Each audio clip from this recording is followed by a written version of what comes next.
जयनारायण व्यास जी कौन थे? तो जैसे देश की वित्त मंत्री भी महिला हैं, राजस्थान की वित्त मंत्री भी महिला हैं, तो इससे ऐसा कोई आप उनका कदम या इनिशिएटिव बता सकते हैं बजट में जिससे महिलाओं को बेनिफिट हो रहा हो या लग रहा हो कि हाँ इन्होंने महिला वित्त मंत्री होने के नाते एक अच्छा स्टेप उठाया है वुमेन एम्पावरमेंट के लिए। ठीक है, एक सरकार की योजना है लखपति दीदी, आप जानती हैं उसके बारे में, बताइए। जैसे हम बार बार कहते हैं मारवाड़ एरिया जोधपुर के खास, तो मारवाड़ एरिया में कौन कौन सी डिस्ट्रिक्ट आते हैं, क्या उनकी विशिष्ट पहचान क्या है जो बाकी एरिया से मारवाड़ के रूप में उसको हम मानते हैं, क्या है?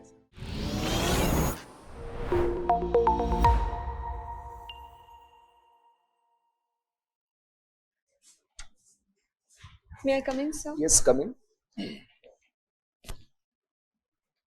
Good morning, sir. Good morning. Have seat. Thank you, sir. आपने 10वीं कब की है?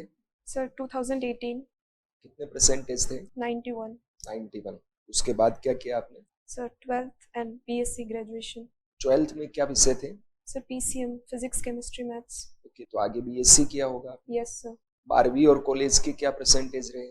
Sir, 12th में 91% and कॉलेज के अंदर 67%. ठीक है। तो आप तो मेरिटोरियस स्टूडेंट रही हैं। BSc में क्या था आपके विषय? Sir, BSc PCM. PCM थे। Yes, sir. तो आगे आप रिसर्च फील्ड में क्यों नहीं गए? सर, सेकेंड ईयर में मेरा जेन्युइन इंटरेस्ट था सिविल सर्विसेज में, और देन आई रियलाइज कि मुझे आर्ट्स वाले जो विषय हैं मुझे उनमें ज़्यादा अभिरुचि है, इसलिए मैंने करंटली MA भी पॉलिटिकल साइंस में परस्यू किया है। तो आपको ये इतने समय कैसे लगा ये जानने में भी कि आपका इंटरेस्ट है वो साइंस और इसमें नहीं है? सर, कहीं ना कहीं अभी भी गाइडेंस सिस्टम जो होता है, करियर गाइडेंस, वो शायद इतना सुदृढ़ नहीं है, जिसकी वजह से मुझे थोड़ा समय लग गया सर। आपने कहाँ से किया BSc? सर, केन college, Kamla Nehru college for women studies, JNU Jodhpur. Jodhpur से? Yes sir. ठीक है। ये JNU काफी समय तक चर्चा में भी रही थी। JNU sir, university. हाँ। Yes sir. VC के कुछ फैसलों को लेकर आप अवेयर हैं क्या? सर, जो जोधपुर के वाइस चांसलर्स के जो उनके खिलाफ विरोध प्रदर्शन हुए थे सर, वो छात्रों ने विरोध प्रदर्शन किए थे उनकी कुछ मांगों को लेकर, फिर उनसे रेजिग्नेशन लेटर भी लिया था, जो उनके चांसलर थे उन्होंने रेजिग्नेशन भी दिया था। क्या मुद्दे थे ऐसे? BC क्या नहीं कर रहे थे कि स्टूडेंट इतना उग्र हो गए और उनको हटाने तक की बात आ गई? सर, मैं जो कुछ मुद्दे सोच पा रही हूँ वो थे कि एक तो वो जो टीचर्स को थे वो रेगुलरली बेसिस पे अपॉइंट नहीं कर रहे थे, बहुत सारे जो हॉल्स थे, जो इंफ्रास्ट्रक्चर थे, उनमें भी कमी थी। सर, स्पोर्ट्स एक्टिविटीज में भी इतना फंड जो था वो नहीं जा पा रहा था। ओके, ठीक है। जयनारायण व्यास जी कौन थे? सर, वो जोधपुर के रेजिडेंट थे, और सर वो फ्रीडम फाइटर और पॉलिटिशियन थे। सर, वो राजस्थान के मुख्यमंत्री भी रह चुके हैं और कॉन्स्टिट्यूएंट असेंबली के सदस्य भी रह चुके हैं। अच्छा, ठीक है। आपने Kamla Nehru college for women studies? Yes sir. तो कमला नेहरू जी कौन थी और इनका क्या कंट्रीब्यूशन रहा हुआ हमारे देश के महिलाओं के विकास में, पॉलिटिकल डेवलपमेंट में, कॉन्स्टिट्यूशन के डेवलपमेंट में? सर, जो कमला नेहरू, श्रीमती कमला नेहरू जी हैं, वो स्वर्गीय श्री जवाहरलाल नेहरू जी की पत्नी थी, और सर जो उनका जो फ्रीडम फाइटर आंदोलन में जो था उनका बहुत योगदान था।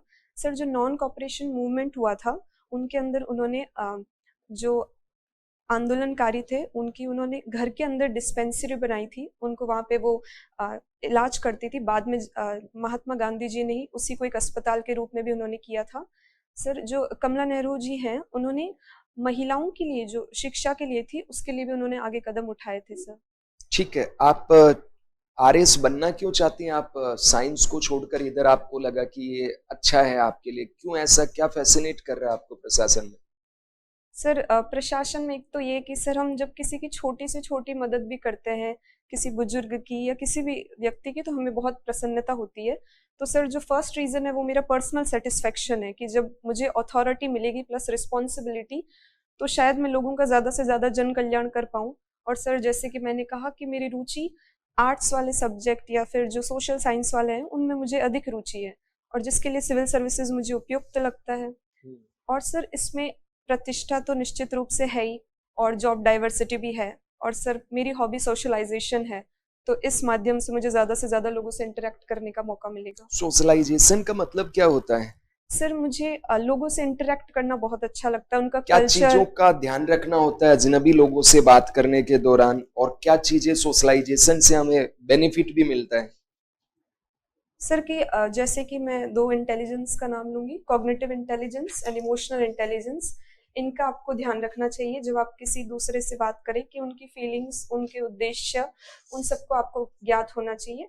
इससे सर फायदे ये हो सकते हैं कि हम लोगों की मनोविज्ञान को समझ सकते हैं, जिससे कि प्रशासन में लोगों को किस प्रकार हैंडल करना है जब कोई सिचुएशंस आ जाए कि कोई व्यक्ति उग्र है, सौम्य है, इस तरह से।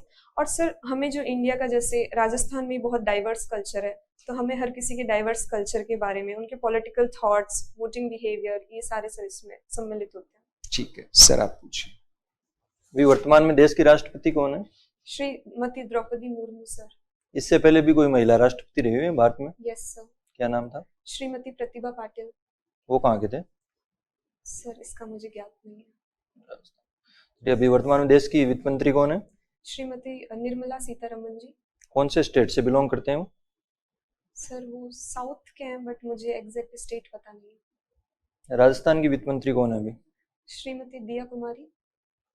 तो जैसे देश की वित्त मंत्री भी महिला हैं, राजस्थान की वित्त मंत्री भी महिला हैं, तो इससे ऐसा कोई आप उनका कदम या इनिशिएटिव बता सकते हैं बजट में, जिससे महिलाओं को बेनिफिट हो रहा हो या लग रहा हो कि हाँ इन्होंने महिला वित्त मंत्री होने के नाते एक अच्छा स्टेप उठाया है वुमेन एम्पावरमेंट के लिए?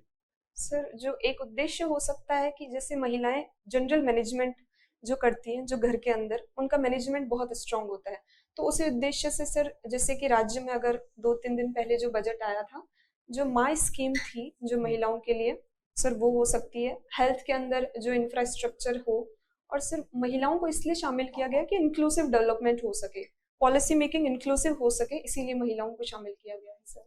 नागौर में कितनी महिला साक्षरता है? सर मुझे इसका ज्ञात नहीं है। लाडली बहन कोई स्कीम है, कहाँ पे है, कौन से स्टेट में, क्या है? Sorry sir. दिल्ली की अभी देश में कितनी महिला मुख्यमंत्री हैं? सर फिलहाल एक है, 2 सॉरी सर। आपके रोल मॉडल कौन है? सर श्री अटल बिहारी वाजपेयी जी। कोई महिला क्यों नहीं है? सर क्योंकि मुझे जेन्युइनली अटल बिहारी वाजपेयी जी बहुत पसंद है, तो मैं सर जानबूझ के कोई महिला को तो। महिलाओं के लिए बहुत सारे कानून बनाए गए हैं। Yes sir. तो आजकल ये जैसे न्यूज़पेपरों में पढ़ते हैं कि उनका बहुत ज्यादा दुरुपयोग हो रहा है, यस सर। तो आपको लगता है कि पुरुषों के लिए भी कुछ बनाना चाहिए, या पुरुष आयोग जैसे महिला आयोग है वैसे पुरुष आयोग होना चाहिए? सर हमें तो पहले ये समझना होगा कि हमने महिलाओं के लिए ये जो कानून है वो क्यों लाए गए हैं, क्योंकि महिलाओं की स्थिति बहुत खराब थी, परंतु हम 75 वर्षों में हम बहुत आगे बढ़े हैं। तो सर हम महिलाओं को पुरुषों के बैलेंस लाने की कोशिश कर रहे हैं, पुरुषों को पीछे धकेलने की कोशिश नहीं कर रहे हैं।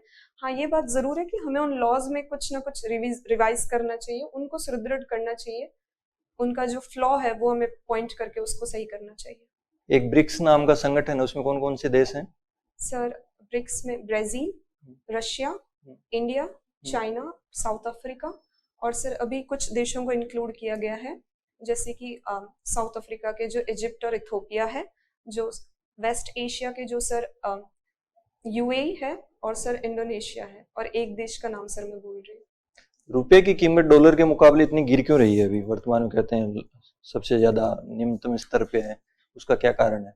सर जो मैं कुछ सोच पा रही हूँ, आप अनुमान लगा सकती हूँ सर मैं, कि सर जो जो वैश्विक व्यापार होता है सर, वो डॉलर के अंदर होता है, तो सभी कंट्रीज डॉलर को एक्सेप्ट करती हैं। सर इंडिया का जो रुपीस के अंदर हम जो इंटरनेशनल ट्रेड करते हैं सर, वो रुपए में बहुत कुछ देशों में ही एक्सेप्टेड है सर, और इतना ही मैं अभी तक सोच पा रही हूँ। निर्वाचन आयोग में जो नियुक्ति होती है निर्वाचन आयुक्तों की, वो किस समिति के द्वारा किया जाता है, कौन कौन मेंबर होते हैं उसमें? सर जो अभी बिल आया था संसद की तरफ से, उसके अनुसार प्राइम मिनिस्टर होंगे सर, और एक स्पीकर ऑफ द असेंबली होंगे, एंड द अपोजिशन लीडर। आपने पॉलिटिकल साइंस से एमए किया? सर मैं करंटली इसी साल परस्यू कर रहे हो आप? क्यों आप कर रहे हो पॉलिटिकल साइंस को, क्यों चुना आपने? सर पॉलिटिकल साइंस एक तरह से हम वास्ट सब्जेक्ट मान सकते हैं, जिसमें एथिक्स भी कवर हो जाती है, आपकी इकोनॉमिक्स भी कवर हो जाती है, और कहीं ना कहीं सोशियोलॉजी भी कवर हो जाती है। तो सर जो आप क्या सुझाव देंगी जो हमारे यहाँ प्रशासक है, ब्यूरोक्रेसी है, उनको पॉलिटिकल साइंस में क्या क्या पढ़ाना चाहिए? सर जैसे बहुत सारे लोग इंजीनियरिंग बैकग्राउंड से हैं, बहुत सारे लोग और मेडिकल बैकग्राउंड से हैं, कॉमर्स बैकग्राउंड से, उनको पॉलिटिकल साइंस का कौन सा हिस्सा जरूर से पढ़ना चाहिए पॉलिटी के अलावा? पॉलिटी के अलावा कौन सा? तो सर मैं सबसे पहले एथिक्स को कहना चाहूंगी कि सबसे पहले उन्हें एथिक्स पढ़ाई। पॉलिटिकल साइंस में एथिक्स कहाँ है? सर हम उस सब्जेक्ट को एथिक्स के तहत, जो उनके फिलोसफर थे, जो थिंकर्स थे एथिक्स के, अच्छा, सर वो हम पॉलिटिकल कोई 2-3 थिंकर्स बताइए पॉलिटिकल साइंस में एथिक्स के। प्लेटो, ठीक है, सुकरात, अरस्तु। आपके फेवरेट थिंकर कौन है इनमें? सर मेरे फेवरेट थिंकर सुकरात है। सुकरात है, ऐसा क्यों? सर उनका जो एक कथन है, उस कथन के माध्यम से मैं बताना चाहूंगी कि मुझे मेरे अज्ञान का ज्ञान है। तो सर वो जो नॉलेज के लिए है वो कंटिन्यूटी रहते हैं, उनको ये नहीं है कि नॉलेज बहुत सीमित है। तो सर मैं भी उसके तहत है कि मैं ज्ञान अर्जन करना ही चाहूंगी। ठीक है, एक सरकार की योजना है लखपति दीदी। Yes sir. आप जानती हैं उसके बारे में? यस बताइए। सर लखपति योजना जो है महिलाओं को फाइनेंशियल इंडिपेंडेंट के लिए लेके आए हैं। सर इसके तहत महिलाओं को सालाना जो सेल्फ हेल्प ग्रुप से और उनको स्किल ट्रेनिंग के माध्यम से उनकी साल की जो है 1 लाख तक का उनका आय करने का जो है उद्देश्य रखा गया है। ये सर लाल किले के से प्रधानमंत्री मोदी जी ने इसका उद्घोषणा। ठीक है, एक जनधन योजना चल रही थी, वो क्या थी या चल रही है अभी भी? सर वो चल रही है जनधन योजना, जिसके तहत भी फाइनेंशियल इंक्लूजन उसका जो था वो मुख्य उद्देश्य था जनधन का, जिसके तहत कि महिलाएं भी इसी के तहत कि जो खाता होना चाहिए वो महिला हेड का होना चाहिए इसके अंदर। तो सर वुमेन एम्पावरमेंट को भी इसमें बढ़ावा दिया गया था। ठीक है, स्टेट की जो इनकम होती है उसके क्या क्या सोर्सेज होते हैं?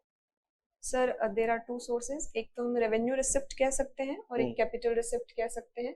सर रेवेन्यू में भी टैक्स से और नॉन टैक्स से, और सर कैपिटल रिसिप्ट में डेप्ट से और हम पब्लिक से जो भी लेते हैं वो था। और सर एक तो हम जो सिक्योरिटीज को सेल और परचेज कर सकते हैं। सर क्या अब मैं इससे आगे भी बताऊं? नहीं, ठीक है। जो जयनारायण व्यास थे वो कहाँ के रहने वाले थे और वो किस पोस्ट पे रहे जिसकी वजह से एक यूनिवर्सिटी का नाम उन पर रखा गया? सर श्री जयनारायण व्यास जोधपुर के रेजिडेंट थे सर, और उन्होंने एजुकेशन के लिए जो जेएनयू यूनिवर्सिटी आज पढ़ते हैं उनके एस्टेब्लिशमेंट में उनका बहुत बड़ा रोल था। तो उनके जाने के बाद उनको ऑनर के लिए हमने उसका नाम जेएनयू। वो क्या थे, मतलब किसी पोस्ट पर भी थे? सर एजुकेशनल में मुझे नहीं पता, मैं बाकी पोस्ट आपको बताइए। सर जैसे कि वो राजस्थान से संविधान सभा में वो रिप्रेजेंटेटिव थे। सेकंड थिंग सर वो चीफ मिनिस्टर रह चुके हैं राजस्थान। जोधपुर से कोई और भी चीफ मिनिस्टर हुए? Yes sir. कौन? सर बरकतुल्ला खान जी। गुड। और sir Shri Ashok Gehlot ji. Very good. Population density क्या है जोधपुर में? सर 161। 161।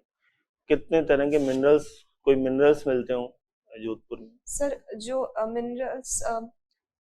मिनरल्स का मैं नहीं कह सकती, बट जोधपुर स्टोन्स के लिए बहुत ज्यादा प्रसिद्ध है सर, जो मार्बल होता है उसके लिए। ठीक है, पर्यटन के अलावा जोधपुर में और क्या संभावनाएं हैं उद्योगों के विकास की, रोजगार की? सर पहला तो हम जोधपुर को सोलर सिटी की ओर ज्यादा आगे बढ़ा सकते हैं। दूसरा सर हैंडीक्राफ्ट हब भी है जोधपुर को, हम उसकी तरफ भी ले जा सकते हैं। तीसरा सर वेडिंग डेस्टिनेशन हम जोधपुर के लिए। ठीक है सर। ये जोधपुर को सूर्य नगरी बोलते हैं। Yes sir. क्यों बोलते हैं सर? क्योंकि जो through out the year sunshine, जो कांस्टेंट सनशाइन है वो जोधपुर को रिसीव होती है। और वो इसलिए होती है सर क्योंकि जोधपुर का जो ज्योग्राफिकल लोकेशन है सर, एक तो वो थार डेजर्ट का पार्ट होता है, तो एरिड एंड हॉट क्लाइमेटिक यहाँ पे रीजंस पाए जाते हैं। सो सर इसकी वजह से, कांस्टेंट सनशाइन की वजह से हम जोधपुर को सन सिटी कहते हैं। दूसरा, जैसे हम बार बार कहते हैं मारवाड़ एरिया जोधपुर के खास, तो मारवाड़ एरिया में कौन कौन से डिस्ट्रिक्ट आते हैं, क्या उनकी विशिष्ट पहचान क्या है जो बाकी एरिया से मारवाड़ के रूप में उसको हम मानते हैं, क्या है ऐसा? सर मारवाड़ में जो डिस्ट्रिक्ट्स आते हैं वो है पाली, जालौर, जोधपुर और नागौर, और कुछ क्षेत्र सर हम सिरोही का भी ले सकते हैं। और सर मारवाड़ एक तो मैं जो सोच पा रही हूँ सर, वो एक तो बोली हो सकती है क्योंकि यहाँ पे डायलेक्ट जो बोली जाती है वो मारवाड़ी बोली जाती है। और सर बहुत प्राचीन काल से ही, जैसे कि मेवाड़ मारवाड़ में ऐसे वर्गीकृत है, तो मारवाड़ सर वो रीजन हो सकता है। इस वजह से इसका वर्गीकरण होता है। तीसरा, एक शब्द हम सुनते हैं भामाशाह राजस्थान में, तो क्या है, कौन है भामाशाह? सर जो भामाशाह जी थे उन्होंने स्वतंत्रता आंदोलन के तहत बहुत जो धनराशि को जो डोनेट किया था स्वतंत्र आंदोलन के लिए, तो उसी के अनुसार भामाशाह सर जो राजकीय विद्यालय हो गए, अस्पताल हो गए, सरकार को जो CSR का जो उद्देश्य रख के जो डोनेट किया जाता है उसको सर भामाशाह कह सकते हैं। तीसरा, इसमें जैसे कोई फोक आर्टिस्ट राजस्थान के 3 कोई नाम बताएं, और वो किस फोक के लिए, मतलब उनकी पहचान किस रूप में है वो बताना। सर बन्नो बेगम। किस रूप में पहचान है उनकी? सर वो मांड गायिका के लिए थी। ओके, कौन सा कोई खास उनकी रचना? सर उन्होंने मांड गायिका के लिए संगीत के लिए और? और सर सर रूमा देवी जी। उनकी पहचान किस रूप में है? सर उन्होंने इंटरनेशनल लेवल पे जो वुमेन्स के जो सेल्फ हेल्प ग्रुप के तहत उन्होंने जो स्किल ट्रेनिंग दी थी सर, वो विभिन्न क्षेत्र में है, जैसे कि खाद्यान्न के मामले में भी है, वस्त्रों के मामले में भी है, हैंडीक्राफ्ट में भी वो इंटरनेशनल लेवल तक अपन को रिप्रेजेंट कर रहे। एक रचना है पीतल और पाथल। ये सर। पीतल कौन है, पाथल कौन है, और इसकी रचयिता कौन है? सर इसके रचयिता कन्हैया लाल सेठिया है, और पीतल और पाथल यहाँ पे पृथ्वीराज चौहान और प्रताप महाराणा प्रताप जी को रिप्रेजेंट किया है। क्या है, किस संदर्भ में ये रचना की गई थी? सर ये उनके शौर्य और वीर गाथा के लिए, उनको वेलोर को जो है वो उसके अंदर क्रमबद्ध तरीके से दर्शाया गया है। एक हम सुनने में आता है सेबी जैसे Yes, वर्ड sir. यूज है, क्या है ये? सर सेबी एक संस्था है, रेगुलेटरी संस्था है, जिसका फुल फॉर्म है securities exchange board of India. Sir ये जो भारत के अंदर शेयर मार्केट है उसको नियमन के लिए सर हमने सेबी की व्यवस्था की है। कब जरूरत पड़ी इसकी, कब स्थापना करने की जरूरत पड़ी? सर 19 सर मैं सन एग्जैक्ट याद नहीं आ पा रहा। घटना कोई ऐसी खास ऐतिहासिक घटना जिसकी वजह से सेबी की जरूरत पड़ी देश को? सर मैं घटना के कारण जरूर बता सकती हूँ, क्योंकि बताएं। सर उस वक्त जो हम जिसको कहते हैं ब्लैक मनी या जो मनी लॉन्ड्रिंग, सर जो विदेशों से जो हमारे देश में, क्योंकि उनका नाम गुप्त रहता है, तो सर उसकी वजह से क्रिमिनल एक्टिविटीज और टेररिस्ट एक्टिविटीज भी बढ़ रही थी। तो एक संस्था होनी चाहिए जो शेयर मार्केट को भी नियमन कर सके। एक ये साइबर क्राइम वर्ड यूज सुनने में आता है। Yes. ये क्या क्राइम होता है? Sir cyber crime is a crime committed on with a computer on a internet, sir that is called as a cyber. कोई इसका जो टेक्निकल नाम हो 3-4 पैटर्न के? Sir fishing. फिशिंग में क्या होता है? सर फिशिंग में आपको मेल्स पे मैसेज भेजे जाते हैं सर, जिसके तहत आपको लुभावने मैसेज दिए जाते हैं, लाइक लॉटरी, इन सब की तरह से, फिर तो सर उसमें आप जाल में और दूसरा? फंसाते हैं। सर दूसरा डोमेन नेम सर जो होता है, उसको मैं करेक्ट नाम उसका याद नहीं कर पा रही, पर उसमें सर प्रतिष्ठित संस्था का डोमेन नेम जो है वो चोरी कर लिया जाता है और उसके बदले में प्रतिष्ठित संस्था से फिरौती मांगी जाती है। जैसे डिजिटल अरेस्ट आजकल sir. वर्ड बहुत सुनने में आता है, Yes. उसमें क्या है? सर डिजिटल अरेस्ट ये होता है कि आपको फोन के माध्यम से, कंप्यूटर के माध्यम से, वीडियो कॉल पे सर आपको अरेस्ट करके रखा जाता है, और उसके वो कुछ भी कारण बता सकते हैं कि जैसे कि आपका जो पुत्र या पुत्री है वो हमारे अरेस्ट में है, या फिर आपने कस्टम ड्यूटी के रिलेटेड, पोस्ट ऑफिस से रिलेटेड, सर वो आपको अलग अलग धमकियां देकर आपको अरेस्ट रखते हैं और आपसे धीरे धीरे आपको मनोविज्ञान का फायदा उठाते हुए आपसे पैसे ऐंठ लेते हैं सर। हमें क्या क्या स्टेप्स उठाने चाहिए जिससे इन साइबर क्राइम से हम अपने आप को प्रोटेक्ट कर पाए? जो 3-4 कैटेगरी आपने बताई, इन्हीं के बारे में। सर फर्स्ट थिंग तो अवेयरनेस, क्योंकि सर बहुत एजुकेटेड लोग भी इसका शिकार हो रहे हैं, तो इसकी अवेयरनेस बहुत हाई लेवल पे होनी चाहिए। सबसे पहले हमें स्कूल से शुरू करना चाहिए, जो बच्चे हैं उन सबको हमें सबसे पहले बताना चाहिए इस बारे में। सेकंड सर जो गवर्नमेंट कर भी रही है, मैसेजेस भेज रही है SMS के द्वारा कि ऐसा कुछ फ्रॉड। और सर थर्ड चीज जो हमें OTT पे और ये जो वेबसाइट्स है सर, इन पे भी हमें नियंत्रण रखना चाहिए। एक शारदा एक्ट का नाम सुना है? Yes sir. क्या है ये? सर ये शारदा एक्ट हरविलास शारदा जी ने दिया था, चाइल्ड मैरिज के लिए सर उन्होंने दिया था 1930 के अंदर। चाइल्ड मैरिज को स्टॉप करने के लिए, उस पर लगाम लगाने के लिए सर हरविलास शारदा जी ने कदम उठाया था। कौन थे हरविलास शारदा? सर वो जब सोशियो रिलीजियस रिफॉर्म्स मूवमेंट हुए थे सर, उस दौरान हमें उन्हें याद किया जाता है सर। इसका नाम, एक्ट का नाम नॉर्मली हम गवर्नमेंट का एक्ट के रूप में आता है, शारदा एक्ट क्यों नाम रखा है इसका? मतलब नाम पे एक्ट आपने तो बहुत कम बन पाएंगे। Yes, sir. क्यों ऐसा नाम आया? सर इसका मुझे रीजन नहीं सर। संस्कृतिकरण क्या होता है? संस्कृताइजेशन। अच्छा, आप Sorry, sir, सामाजिक हैं तो मुझे ये बताओ कि हमारे समाज की मुख्य चुनौतियां क्या देखती हैं आप?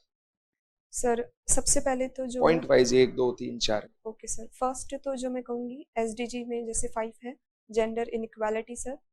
सेकंड चीज़ में जो कहूँगी समाज के अंदर सर एजुकेशन जो है सर, बहुत अच्छी है अभी, सर राजस्थान फिर भी इतना नहीं ठीक है कर पा मान रहा है। लेते हैं। तीसरा सर जो अनएम्प्लॉयमेंट है, जैसे कि हम 6th नंबर पे आ रहे हैं अभी भी अनएम्प्लॉयमेंट के अंदर।